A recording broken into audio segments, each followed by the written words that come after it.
Hey kids, it's me, Tony. And no, I'm not up in my craft room.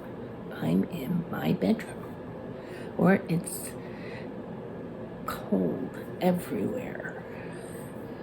I live in South Texas, but it's warmer in Alaska, I think. We got snow. We haven't had this much snow since 1985, when they had 12 inches. We didn't get 12 inches. Depending on where you were, we got 3 to 5 inches. I think we were closer to the 3. But it is very cold. It will be even colder tonight. Little factoid for you guys outside the state of Texas. Although there are in the country, there are 3 power grids. 2 of them are federal power grids. I think one's like West Coast, one's like East Coast. And then Texas, because we're Texas, we have our own. Well, because we have our own, when we experience something like this, we have power problems. Because of the capacity, because we're wimps, and you know, if it dips below 50, we have to get out the woolies and stuff. So imagine what it's like when it's, 15 degrees. We don't know what to do. So everybody cranks up everything that makes heat. So we've had what they call rolling outages, which is a nice way of saying you might have power, you might not have power, you might have power in a minute, you might not have power for 2 days. So anyway, that's what we've been up to. So I said all that to say this. Welcome, welcome, welcome. If I hadn't said already, my name is Tony. This is my YouTube channel where I talk about cross-stitching and the weather, when applicable, and whatever else. So if you are a regular subscriber or an irregular subscriber, welcome back. I'm here.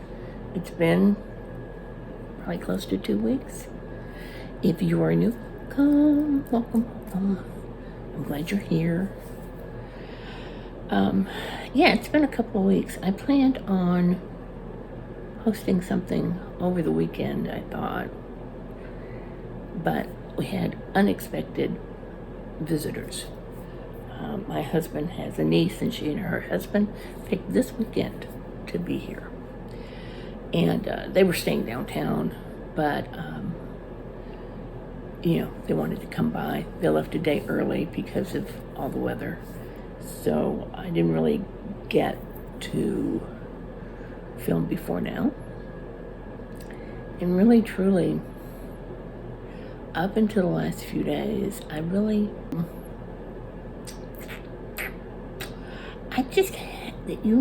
for that first week after my last video, I just didn't want to stitch. I don't know why. Then I did, and then I didn't have time to film a video. So let's talk about what I've been up to. Not a whole lot. I have 2 restarts. Doesn't that sound like fun? Not 1, 2.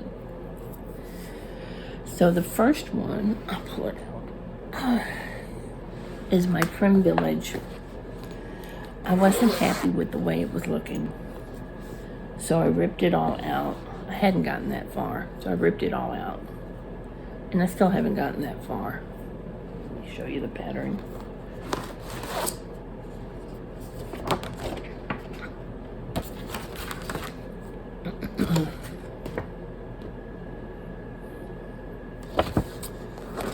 Oops, we're doing these little houses. And I don't know, I just wasn't happy. It just wasn't working. It looked awful. So I pulled it all out, and that took the better part of an hour, you know, because you don't want to rip the material because it's on linen, and isn't, yeah. And so that's how far I've gotten. Not really too far. Those are windows, that's why it's like that.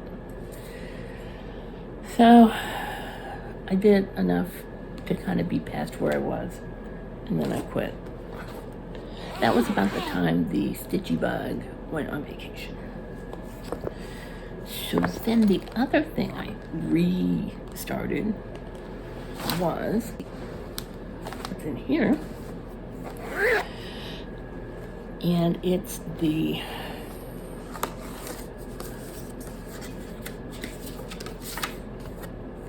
Bee Cottage Queen Bee. I had started this on this piece of material, which is the called for material, which was a 32 count linen. I forget. Anyway, I'd gotten that far, but it just, I hate this material. You can see through it. It just, I didn't like it. I didn't like working with it. So I started over. And I think the last time we spoke, I told you I'd gotten some country mocha, you know what I'm talking about. So I've started back up. I did change the color of the crown a little bit. Can you see? I know you can't see because it's not outlined. I think it's going to work. I flipped it over to see on the back. I don't like it as much on the non-printed side. So I just started this again, but this is so much nicer to stitch on. It's substantial. So I'm going to be much happier doing this, and I hope to be able to get this finished sooner than later. So those are my two restarts. Is there a name for those? Okay. Everything else has initials. I don't know if there's initials for starting again. There should be. And then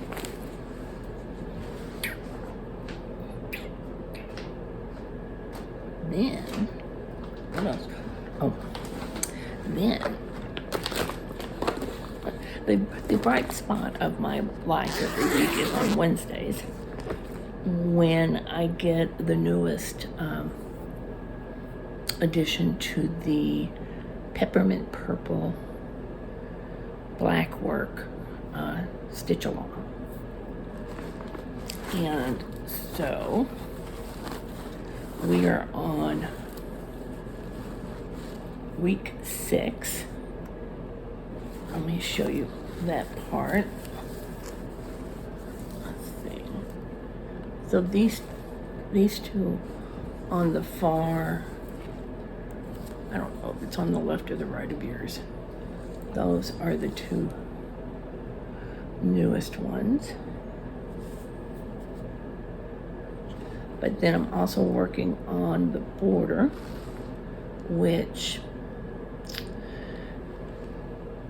I like the top. This was one of the suggested borders. There's more to it than this, but I'm not sure how I want to do it. And then some of it I've stitched. I don't know if I'm thrilled with that color. It's supposed to be a silver. I don't know if you can tell.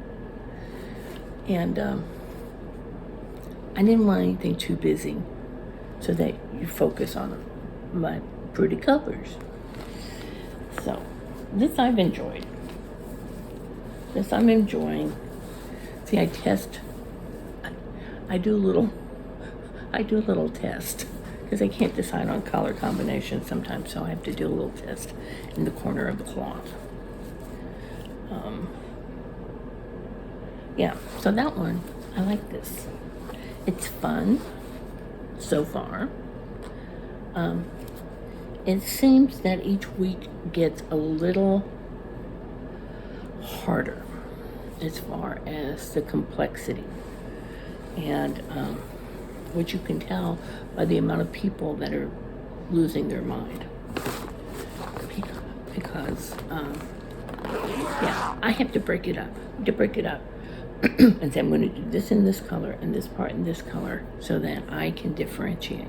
Otherwise, it would not work.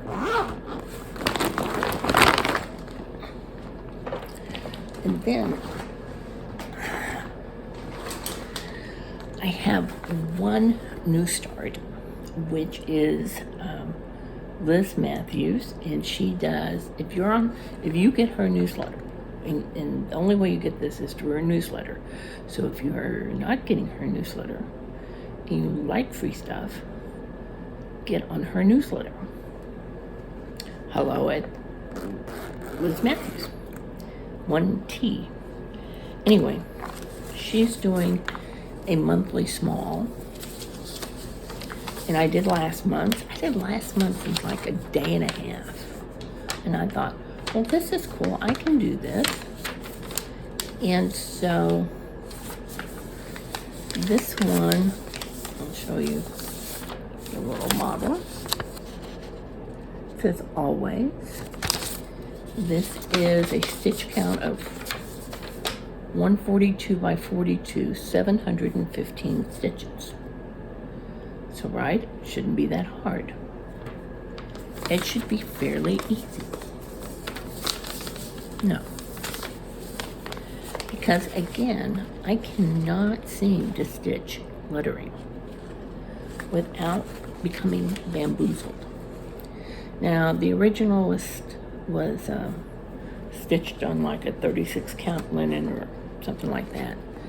I don't want to do linen. I had some Ada that is, I'm pretty sure this is 14 count. I think it's an oatmeal. And you can see I have not gotten, let me hold that up, very far. The reason being, see that A? See the A? A is for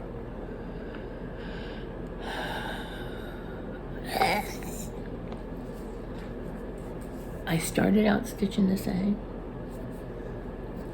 came up one way, came back up the other way, didn't match. I'm staring at it. I'm staring at the little chart. It looks like it should match up. But no, because I swear to you, the little dots move. I would see something go like 1, 2, 3, 4, then 1, 2, 3, 4, and 1, 2, 3, 4. No, didn't go that way. It went 1, 2, 3, 4, 1, 2, 3, 4, 1, 2, 3, 4, or something. And I ripped it out twice. Twice I had to rip it out and redo the whole thing. The L was a little better. I don't know that I had to rip up. I did have to rip out some, but not very much. So I think if I stick with a letter a day, I'll get this done. But I like it. And the thread I am using is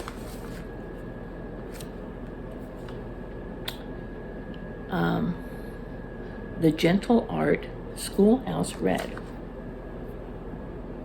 See how professional I am? So I like that with that little oatmeal. Kind of gives it a kind of a rustic charm. So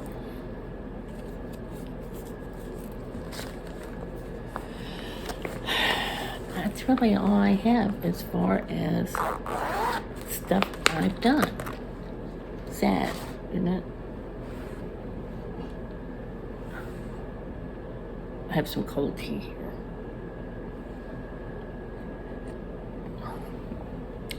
Okay, so the reason I'm not upstairs in my craft room is because it is in shambles. I had a table that you've seen behind me up there that we'd had for years and years. And originally I was going to get rid of it. I was going to get one of those IKEA work tables, you know, the little cheap IKEA tables, and then you buy the legs separately. But then, because I'm cheap and, you know, thrifty, I thought, I shouldn't get rid of a table that's in perfectly good condition, which for the most part it was.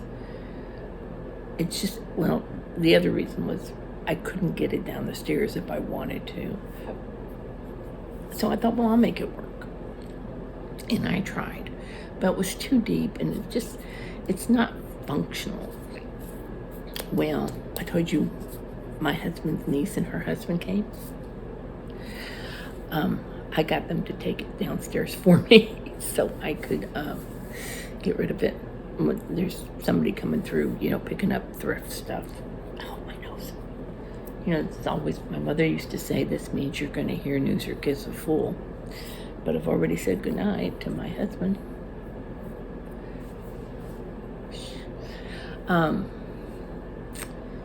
So I had to move everything off the top of it. So it's everywhere. So I'm down here. Plus, don't get old. Plus, the last time I filmed, and I filmed up there, I had taken, I think I may have said this, I had pulled something in like my lower back, like right above the hip, because I hadn't fallen or anything like that, but you know when you like clip something and you kind of catch yourself, I had done that, and I think I did something.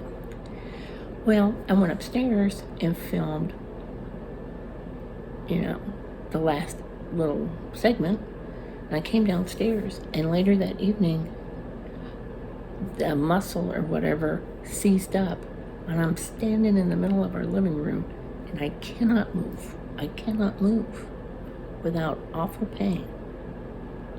It's very sad. I'm having to tell my husband, who's in a wheelchair, bring me your walker, because I can't move. I'm with the walker trying to finish dinner. So that's the other reason I'm not toddling upstairs. Anyway, I do have some haul. Two things. This is not cross-stitch related, but if you do diamond painting, I was watching Stitchernista, and she highlighted this on her channel, and I thought, because I do a little bit of diamond painting, I mean, it's just kind of like when I want something that goes faster than cross stitch, I work on a diamond painting. But you know, the one thing that's annoying about it is you have to take the little stick, whatever you placer, and jab the little thing in the little thing of wax they give you, and then, you know, do it for a while, and then you run out of wax or whatever, and then you gotta go jab it again. And she had these things, and I thought, oh, this is very clever. It's called a pretty placer, and they have an Etsy shop. I'll put their address below. And what they do is they make new packaging, different colors. First of all, they're scented, but they're little wax, like a wax crayon. And so when you use this in place of that little, you know, plastic placer with the metal tip that you jab into the wax, you just use this. And all you got to do is go, here's the diamond, stick it there. Here's a diamond. And you don't have to, you can just keep going. And it works. It's a very light touch. And they smell good. They have different flavors. But it's called a diamond painting crayon. And this is the flavor Icicles Evergreen.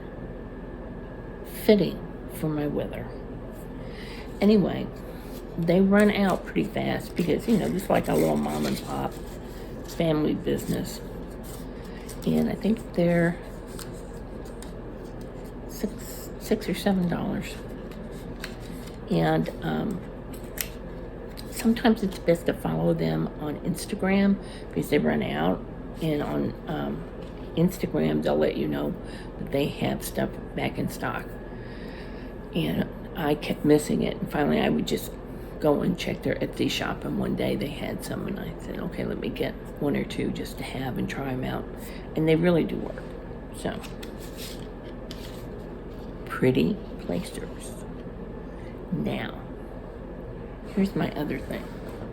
Okay, this is the other thing I have. I'm a sucker for sparkly things.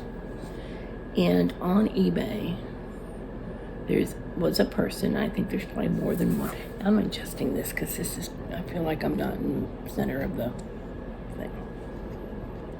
Okay. Is that better? There was this person that sold, you know, you can buy Mill Hill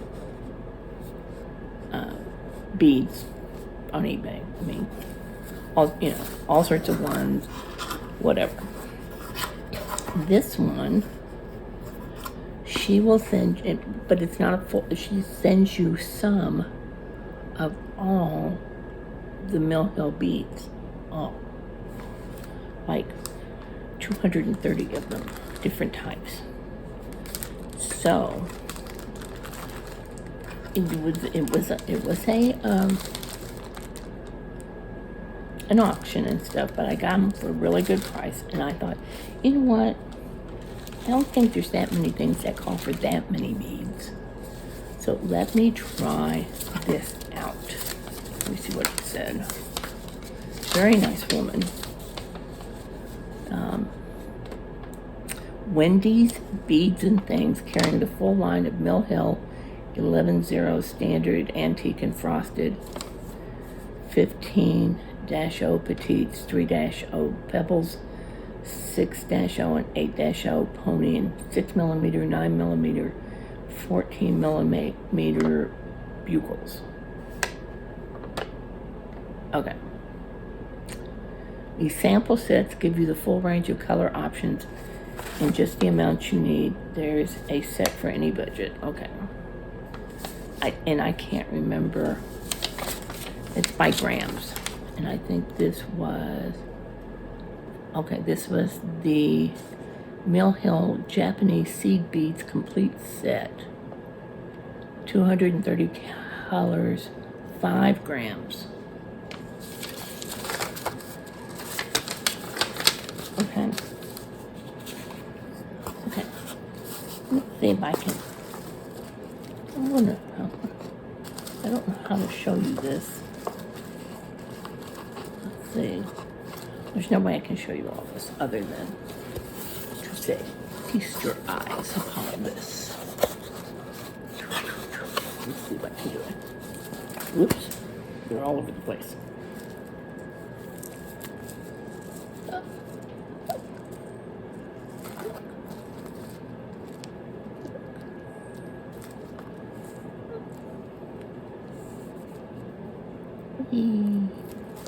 Pretty colors.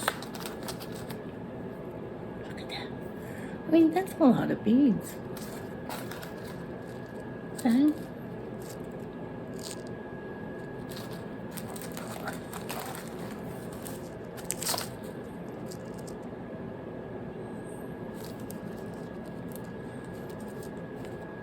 Okay, I'm just saying. Hold on, because I dropped like half a dozen. So she's got them numbered. So each one has the number. And then, like this one's got 2, 4, 6, 8, 10. Probably 30 beads. But I thought you could always mix and match them. I mean, if you don't have exactly the shade you need, you probably have close. Now that's the regular ones. Then these are the frosted ones.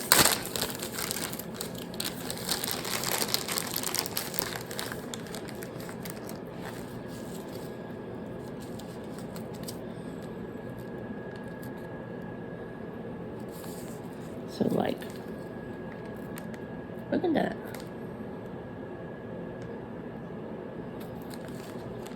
I mean, there's so many beads. We've got some gold ones.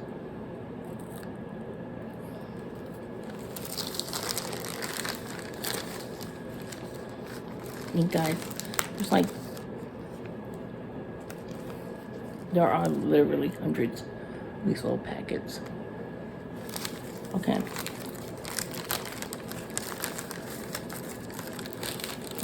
And then, I'm not done. These are the antique ones.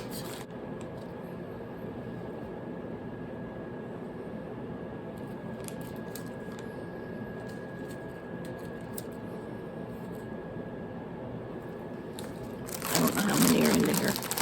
There's a lot.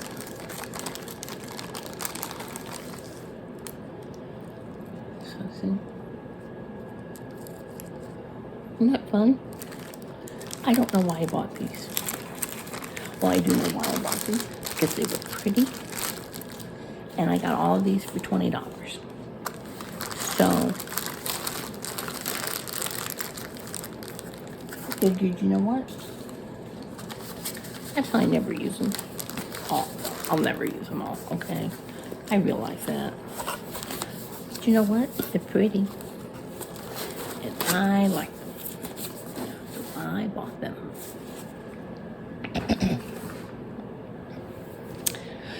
Let's see. I was going to show you something else, but I didn't get it in the mail yet. A couple of things. Then, what are my plans? Mostly more of the same. You know, there's a part of me that wants to start something new because I just want to start something new now that I know I can. But I think I'll do the always. Once I finish the always, the Liz Matthew one, then I'll feel like I can start something new. I just don't know what that is yet. Anyway, it's not very exciting this time. Which brings me to something I have wondered about, but I haven't really heard much spoken about it. So I thought, since this was sort of a slow couple of weeks for me stitching wise, I would bring this up. So let me bring you closer because I feel far away. I always feel far away. And part of it is because I can't see. Hello. We're up close and personal. Hi, how are you? So, as you can tell from the title of this, okay, let me preface this by saying, do my nails, by saying, you know, I am a 63-year-old chubby white woman, okay? I just want to throw that out there in case you didn't notice. So when I back in the 70s, doesn't seem that long ago, but I guess it really was. There was a show that was a spin-off of All in the Family, and it was called Maude. And it was about this woman, middle-aged woman named Maude. Well, I think she was, darn, I can't even think of his name. Archie's cousin, maybe? I think. Anyway, she was like the total opposite. Archie was conservative. He was a bigot. He was a lot of things. Maud thought of herself as a today's kind of woman. She would have described herself probably as woke, although she really wasn't. She kind of was. She knew what should be right.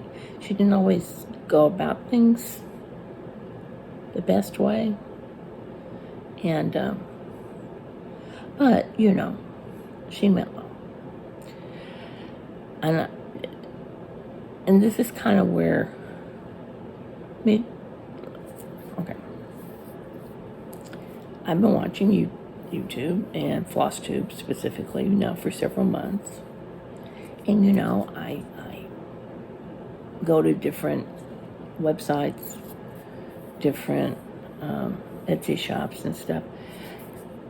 But the thing is, I have not seen, and maybe it's just because I don't know, because I've been out of the cross-stitch world for 30 years. Until recently. So I just don't know.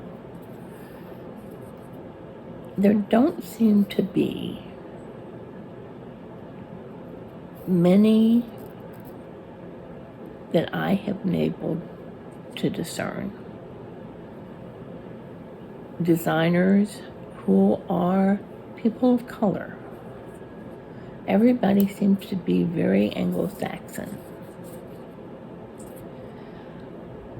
So, and I realize that cross-stitch is probably maybe a European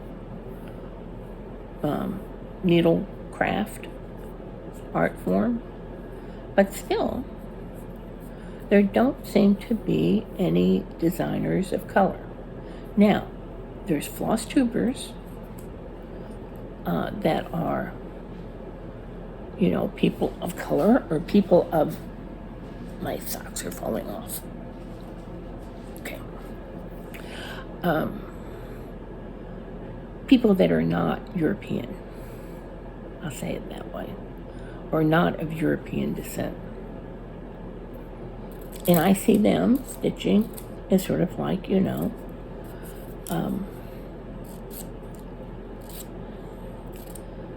like sunshine stitchers. I think of Married with Stitches,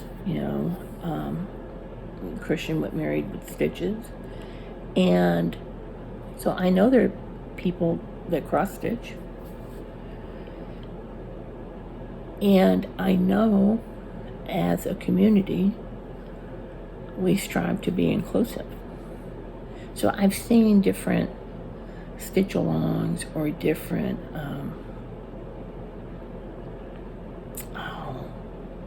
incentives to do things to be inclusive of people of color.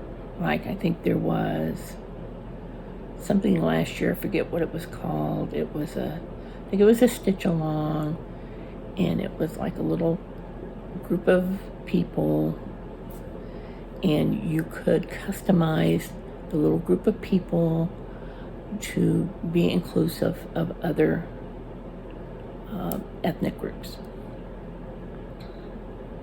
And I've seen people take, like a mirabilia or something like that and say, okay, I'm going to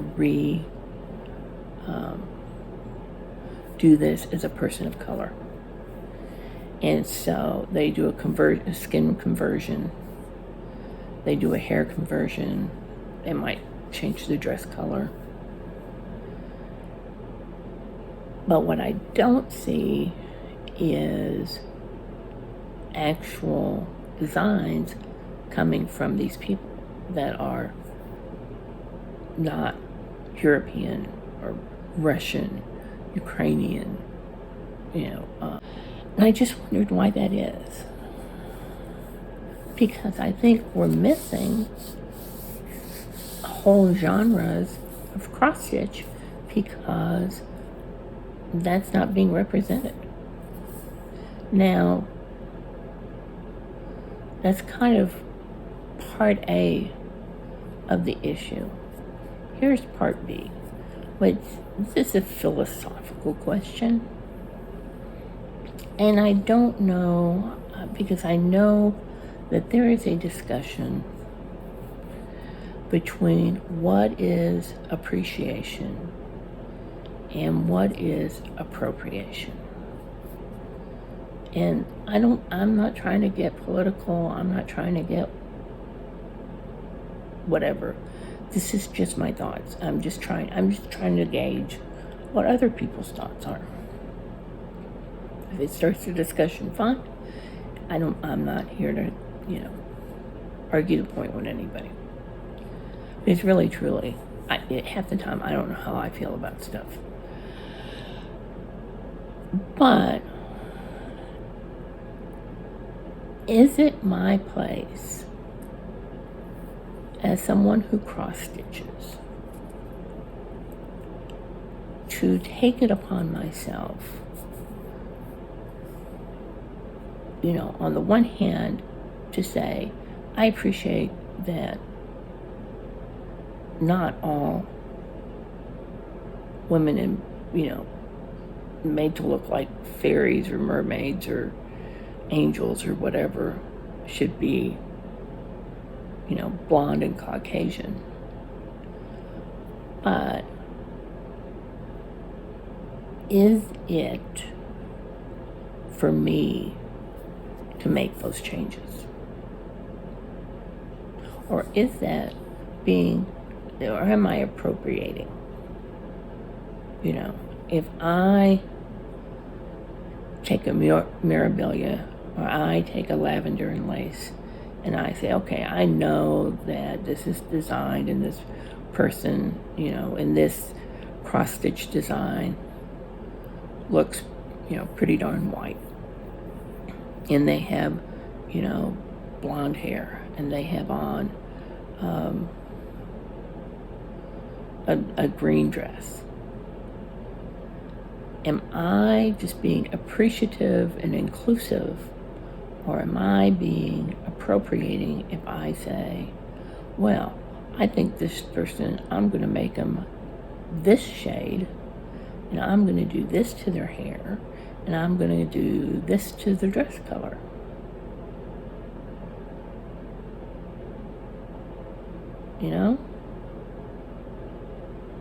Is that really, is that construed by someone who is a person of color as mine making a gesture of goodwill, or am I trying to define somebody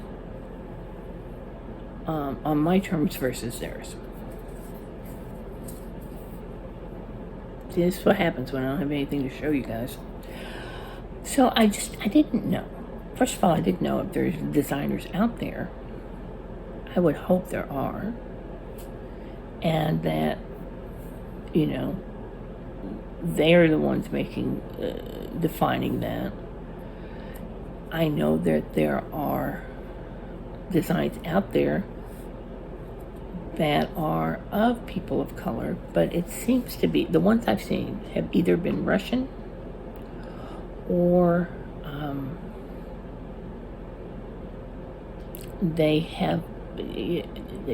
I've seen some Russian ones, or they've been like Taya Governor has some. And many times they're more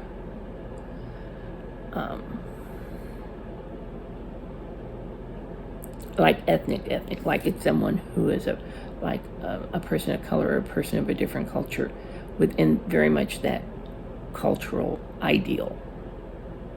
So if you had somebody that is Asian, they're in an Asian dress, they're in an Asian background.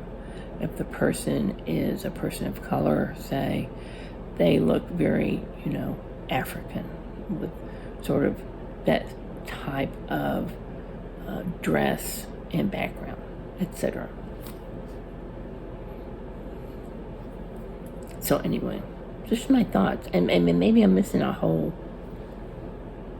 segment of cross-stitch designers that are already out there and doing all that, and Tony, shut up. So, I don't know, so I'm asking. And then I'm asking, are we helping or hindering this when we take it upon ourselves to try to be inclusive? And this kind of goes back to Maud. Maud would try to be inclusive. They didn't use that word back then. She would try to be that way. It didn't always quite work the way she thought it was, and her good intentions were not always viewed as in the same light as she meant them. So it's just a thought I had, and I've been gonna bring this up like a dozen times, and it's usually because I blabbered on so much we didn't really have time, or I don't know, but I've been thinking about it, and it is, Black History Month, and I know that Modern Folk Embroidery, he just did a segment about Black Lives Matter and the incident at the Capitol on January the 6th, and his thoughts on all that. And he had a little giveaway that he's doing. So if you're interested, go over there and listen to his latest FlossTube.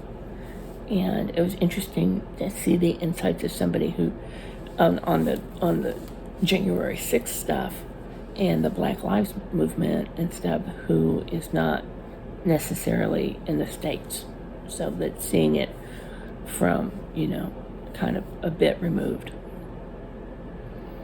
Anyway,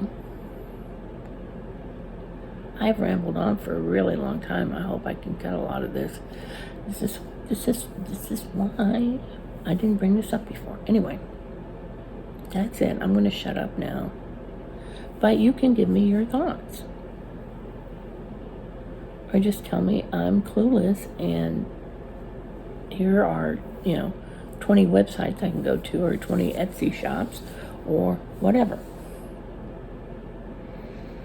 Okay. That's it. That's really it. That's all. That's all I have. I'm not trying to be controversial. I'm not. It's just a question I had in my mind. So I'm asking it. Because I'm shy that way. Anyway, we're going to try to keep warm here. I think the low is supposed to be like 5 degrees. I've lived here 30 years, and it's never been this cold. And it's never snowed this much. So, I'm going to keep stitching. I'll have more stuff to show you next time. I will try to make it less than 2 weeks before I show you something. I feel more like on the bandwagon on stitching. And that's really it. I do appreciate all of you that come and watch my little floss tubes. I find it amazing. Because there's so many other really good stitchers out there, and they just have all this stuff, and then I'm just over here rambling. But I still appreciate it. And that's it. Y'all stay safe. Wash your hands. Wear your masks. Do what you're supposed to do. Be careful if you're in the middle of all this crummy weather. Don't do anything stupid. It's not worth it. It's never worth it. And I will see you guys next time. Bye-bye.